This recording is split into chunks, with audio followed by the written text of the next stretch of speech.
Film ini mengisahkan seorang pemuda yang bernama Bin Wellis. Dia bertengkar dengan kekasihnya yang bernama Suzy. Karena Bin memutuskan hubungan mereka dengan alasan Bin tidak mampu membahagiakan Suzy. 1 minggu pun berlalu pasca putus dengan Bin itu. Suzy pun sudah memiliki kekasih baru bernama Steve Janken.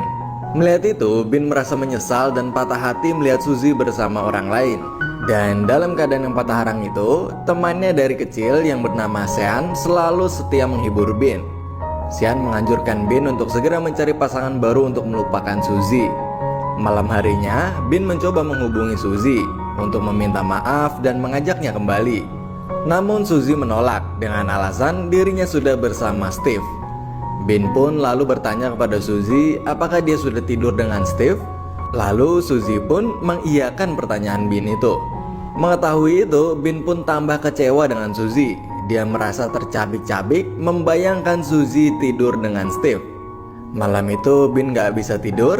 Dia lalu mengambil foto kenangannya bersama Suzy dan mencoba membakarnya. Namun Bin tak sampai hati untuk melakukannya. Dari sejak malam itu, Bin tak pernah bisa tidur. Selama 24 jam full, dia selalu terjaga. Hari-hari Bin selalu dihantui bayangan Suzy hingga membuatnya mulai frustasi. 1 minggu kemudian, Bin terlihat sedang belanja di sebuah supermarket dan tanpa sengaja dia melihat poster lowongan shift malam di sana. Bin pun ingin menyembuhkan dirinya, lalu ia pun melamar di supermarket itu. Tanpa diduga, sang manajer sangat menyukai Bin dan langsung menerimanya untuk bekerja di sana. Ketika Bin sudah bekerja di supermarket itu, dia pun mempunyai 4 rekan kerja yang bernama Sharon Pinte, sebagai kasirnya Barry Brickman, Matt Steven, dan Brian. Nah, tepat di hari itu, Bin sudah 2 minggu nggak tidur. Entah apa yang terjadi pada dirinya, tapi ketika si Bin ini sedang melamun, pergerakan waktu di sekitarnya terus-menerus melambat dan melambat sampai waktu pun terhenti. Semua orang berhenti dan hanya Bin yang bisa bergerak. Bin pun yang seorang seniman, dia sangat mengagumi tubuh wanita. Jadi dia pun memanfaatkan waktu yang terhenti itu untuk melukis tubuh wanita di sekitarnya. Lalu setelah Bin selesai dengan keinginannya itu, lalu Bin pun membunyikan jari tangannya dan waktu pun berjalan kembali. Keesokan harinya, Bin kembali bekerja seperti biasanya. Namun melihat Bin yang terus dijaili, Sharon hanya tersenyum kepadanya. Saat berada di ruang ganti, Bin berusaha mengajak ngobrol Sharon. Bin bertanya kenapa Sharon buru-buru ingin pulang. Lalu Sharon ngejawab dia bertukar shift minggu lalu, jadi dia masuk siang kali ini. Saat Sharon pergi, Bin kembali mencoba menghentikan waktu, namun tidak berhasil nih guys. Dia hanya memperlambatnya saja sambil memperhatikan kepergian Sharon. Setelah kepergian Sharon itu, Bin pun melanjutkan pekerjaannya. Kali ini, Barry dan Matt kembali menjahili Bin. Matt berkata bahwa nanti malam dia akan pergi nonton bareng Sharon dan akan mengajaknya bercocok tanam. Mengetahui itu, Bin pun tampak sangat kecewa karena sekali lagi wanita yang dicintainya adalah milik orang. Keesokan harinya di ruang ganti tempat kerjanya, saat Barry datang, Barry menanyakan kencannya dengan Sharon tadi malam. Matt mengatakan bahwa Sharon sangat menyukainya dan mereka bercocok tanam dengan lancar. Bin yang mendengarnya itu jadi tambah kecewa. Kemudian si manajer datang dan mengatakan akan ada pertandingan futsal dengan cabang lainnya. Di malam yang telah ditentukan, pertandingan pun dimulai. Saat Matt sedang menendang bola ke wajah si manajer, Bin pun menghentikan waktu lagi dan terlihat tim Bin kalah telak 26-0 nih teman-teman. Dia berjalan keluar untuk mengambil air minum dengan kemampuannya ini dan dia merasa aman dan tak tersentuh. Tiba-tiba Bin mendengar bunyi sesuatu. Seharusnya tidak akan ada bunyi sesuatu karena waktu telah berhenti. Ternyata Bin sadar bahwa bukan cuma dia yang bisa menghentikan waktu. Masih ada yang lainnya yang sama seperti dirinya. Lalu Bin pun kembali ke lapangan futsal dan kembali membunyikan jarinya. Seketika itu, waktu pun berputar kembali. Akibat tendangan keras yang mengenai si manajer, akhirnya hidung si manajer pun patah. Lalu Matt bergegas mengantarkan manajernya itu ke rumah sakit. Matt pun menyuruh Bin untuk mengantarkan Sharon pulang. Nah, di perjalanan pulang, Bin mengajak Sharon mampir di sebuah kafe. Di sana Bin memberanikan diri bertanya tentang bagaimana malamnya Sharon bersama Matt. Mendengar pertanyaan Bin itu, Sharon pun langsung membantahnya. Dia mengatakan mereka pergi hanya sebagai teman dan tidak lebih. Bin kembali bersemangat lagi karena mengetahui Sharon sekarang sedang jomblo. Nah, mereka lalu menceritakan masa lalu dan menceritakan keinginan masa depan mereka. Sampai saat Bin mengatakan bahwa dia ingin menjadi pelukis terkenal, Sharon yang menyukai sebuah lukisan pun menjadi kagum terhadap Bin.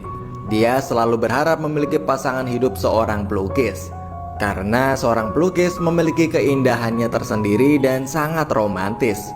Nah, setelah obrolan yang panjang, Bin pun lalu melanjutkan mengantarkan Sharon pulang. Keesokan harinya, si manajer memanggil semua karyawannya termasuk Bin. Dia mengundang semua orang untuk menghadiri acara ulang tahunnya. Setelah itu, Sharon mengajak Bin untuk berpasangan dengannya di acara ulang tahunnya manajer itu. Bin pun mengiyakan ajakan Sharon itu. Waktu pun berlalu dan tak berasa Bin 4 minggu tanpa tidur nih guys. Hari itu dia kembali menghentikan waktu dan mulai melukis Sharon. Dia terus mengulanginya sampai ratusan kali. Dan yang ia lukis saat itu hanya Sharon aja. Saat Sharon ingin pulang kerja, Sharon pun menyuruhnya menjemput Sharon besok malam dan berpergian secara berpasangan ke tempat ulang tahunnya manajernya itu. Dan sebelum pergi, Sharon pun mencium Bin. Saat itu juga Bin merasakan perubahan pada dirinya. Seketika itu dia merasa kutukan tidurnya telah menghilang. Dan benar saja malam itu Bin benar-benar kembali bisa tidur dengan nyenyak.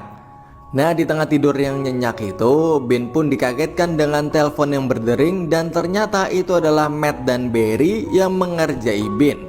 Mereka mengaku sebagai Alec-Prot, pemilik galeri yang menyukai lukisan Bin dan meminta Bin untuk datang ke galerinya Senin depan.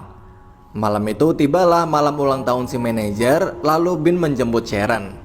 Nah, sebelum pergi ke pesta, Bin pun menceritakan pada Sharon bahwa ada salah satu galeri yang tertarik akan lukisannya itu. Sharon pun ikut senang dengan kabar itu. Tanpa diduga di tengah pesta, Suzy, mantannya si Bin pun juga hadir di sana nih guys. Ternyata kekasihnya si Suzy adalah saudara si manajernya itu. Pesta kembali berjalan dengan kegilaan si manajer, dan saat itu Bin yang ingin buang air kecil mengantri di toilet, namun ia malah bertemu Suzy di sana. Anehnya, Suzy lalu menghampiri Bin lalu berkata bahwa ia menyesal dan ingin kembali bersama Bin. Di situ Bin terlihat bingung karena Bin telah bersama Sharon. Di sisi lain, Bin masih mempunyai perasaan dengan Suzy. Di tengah diamnya Bin itu, Suzy pun langsung menciumnya. Dan tanpa diduga, aksi Suzy itu dilihat oleh Sharon. Sharon yang melihat hal itu, dia sangat amat kecewa dan meninggalkan pesta. Bin yang menyadari hal itu, Bin pun lalu seketika menghentikan kembali waktu. Lalu Bin meninggalkan Suzy dan menghampiri Sharon. Di tengah waktu berhenti itu, Bin pun berpikir keras bagaimana cara untuk meyakinkan Sharon. Kemudian Bin pun teringat karya lukisannya yang akan dipajang di galeri milik Alec-Prot itu. Bin pun memutuskan akan memajang lukisan Sharon di galeri itu dan mengundang Sharon untuk melihatnya. Nah, setelah solusi ditemukan, Bin pun kembali membiarkan waktu berjalan. Setelah pesta usai, Bin pun lalu mendatangi rumah Sharon untuk menjelaskan tentang Suzy. Namun Sharon yang sedang emosi lalu memarahi Bin. Dan karena Bin berasa tidak berhasil, lalu Bin pun pergi dengan perasaan yang kacau balau. Dan ketika dia berpisah dengan Sharon, tiba-tiba kutukannya kembali. Dia menjalani hari-hari tanpa tidur. Dan tibalah saatnya bertemu dengan pemilik galeri Alec-Prot. Setelah bertemu dengan Alec-Prot, Alex mengaku tidak pernah menelpon Bin sama sekali, juga tidak pernah membuat janji dengan Bin. Bin tersadar bahwa ada seseorang yang sedang mengerjainya. Tapi melihat Bin yang sedang kecewa itu, Alex pun meminta Bin untuk menunjukkan lukisannya itu. Dan ternyata Alex tertarik dengan lukisannya Bin itu. Lalu Alex ingin membuat janji yang sebenarnya untuk menampilkan lukisan Bin itu di galerinya. Bin pun teramat senang, lalu Bin pun mengundang Sharon untuk menghadiri surat undangan milik galeri itu. Di hari yang sudah ditentukan, ramai banget orang-orang yang sedang menikmati hasil karyanya si Bin itu. Bin pun hanya berdiri di tengah ruangan sambil menunggu kedatangan Sharon itu.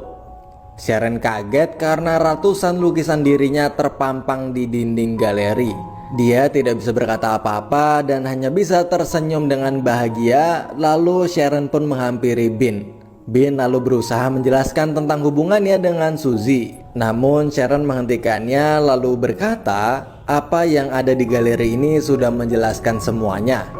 Lalu Bin bertanya, apakah kau percaya kepadaku? Dan kemudian Bin pun mencium Sharon dan seketika itu waktu pun berhenti. Lalu Bin mengajak Sharon keluar untuk menikmati hujan salju di tengah waktu yang berhenti itu. Dan mereka pun kini hidup bahagia bersama.